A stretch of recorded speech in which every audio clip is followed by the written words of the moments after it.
Ξεκινάω λοιπόν υπέρλαμπρη να σου δείξω το πρώτο καινούριο σετάκι που μόλις κατέφτασε. Βγαίνει σε μπορντό, βγαίνει και σε μαύρο και είναι όλο στρας. Το σετάκι αποτελείται από το σακάκι και το παντελόνι. Το μπουστάκι από μέσα, το τοπάκι, μπορείς να το αγοράσεις και μεμονωμένα. Είναι πραγματικά ένα πάρα πολύ ωραίο σετάκι υπέρλαμπρο. Πραγματικά έχει μπροστά και πίσω όλο στρας. Πάμε να δούμε το σακάκι. Έχουμε έτσι ένα πιο μεγάλο πέτο στο μπροστά μέρος και κλείνει με κουμπάκι στο ύψος της κυλίτσας του αφαλού.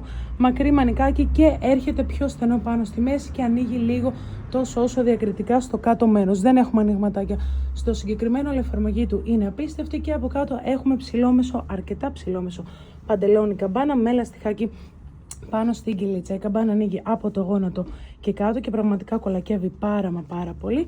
Και έχουμε και το τοπάκι, το οποίο είναι ραντάκι με μια πάρα πολύ ωραία λαιμόκοψη και ανοιγματάκι μπροστά στο στήθος, το οποίο έχει και σιδεράκι μέσα από το ανοίγεις και το κλείνεις όσο θέλεις εσύ. Αυτό λοιπόν είναι το μπορντό. Πάμε να δούμε και το μαύρο.